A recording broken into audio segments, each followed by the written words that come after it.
For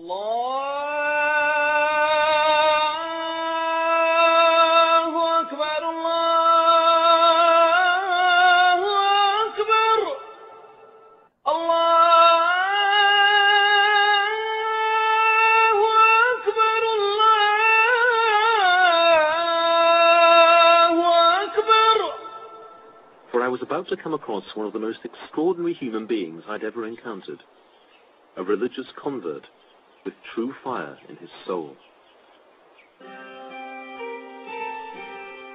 This is Brooklyn-born Joseph Cohen. 5 years ago, Joseph left his Jewish family in the USA to set up home with his wife in a settlement near the occupied Gaza Strip. Joseph was a fervent and regular visitor to the Wailing Wall, and has conceded in interviews that he would, quote, come most days and knock my head against the wall.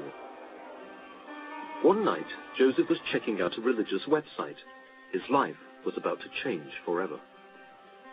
I was in the chat room, and a man came in, and many of the quote-unquote Israelis were finding him offensive. But the truth is, he was speaking the haqq. He was saying truth.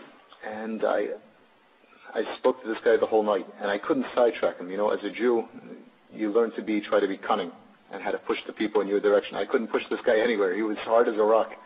Is there one overarching idea in Islam that really appealed to you, that actually sealed your conversion? The central idea would be one perfect God that is flawless, and one deen, one religion, a perfect religion for all mankind. Not just a special board of directors or their own country club. For everyone. He moved to live in Palestinian East Jerusalem, the start of a dramatic transformation.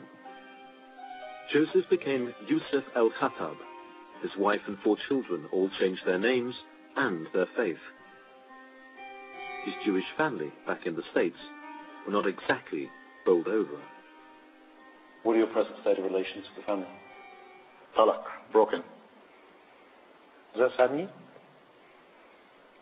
Well, Islam forbids me to lie. I'll be honest with you. You might say I'm cold, but actually, no. I grew up like a lock and key child, so it's not like a close-knit family. And yeah, I basically Jewish families, Jewish culture, Brooklyn. You only have one set of parents. It's true, but we were never extremely close. I was basically taking care of myself. My mother worked, and my father was gone during the day. And we weren't that close from the beginning. What do you have in faith now that you didn't have before as a Jew? I have true belief.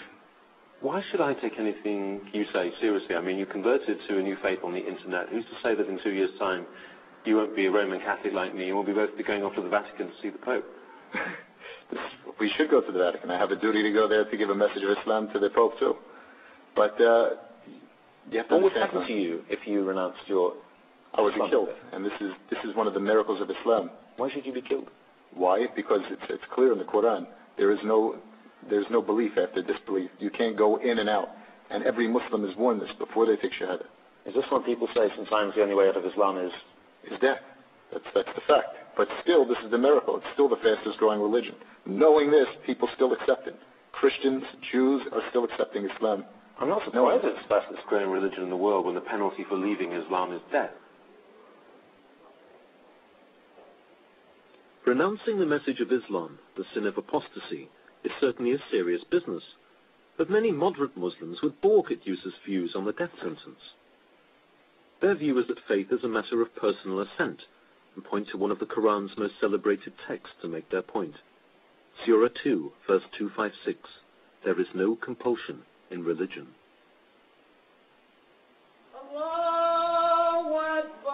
Still, Yusuf's take on apostasy was the first inkling to me that his understanding of Islam was not exactly of the cuddly variety.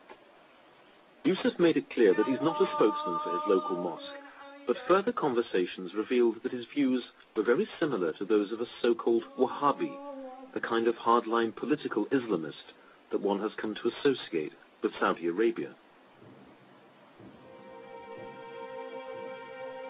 Just before I'd met Yusuf came chilling news. A cafe bombing in Haifa had killed 22 people, a number of whom were Arab Israelis.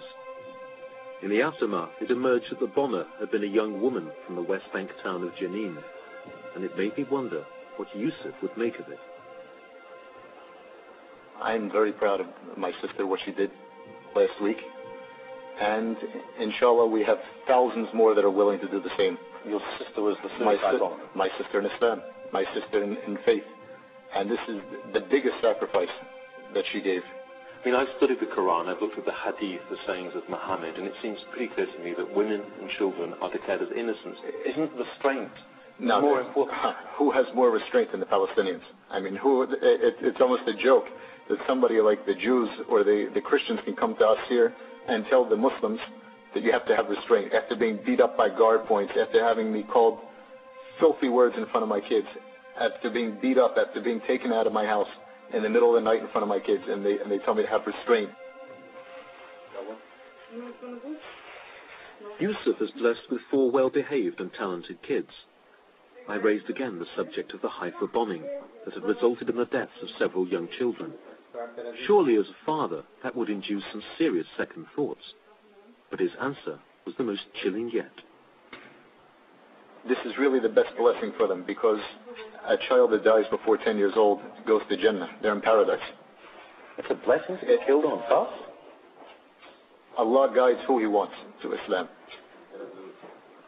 It says very clearly in the Quran that if a Muslim kills another Muslim, that he will not see God, and that in fact he will be condemned to eternal, hellfire. Surely that puts him in a very difficult position in terms of justifying what he's done. That's true, but it's intention. Nobody has the intention to go out and kill Muslims.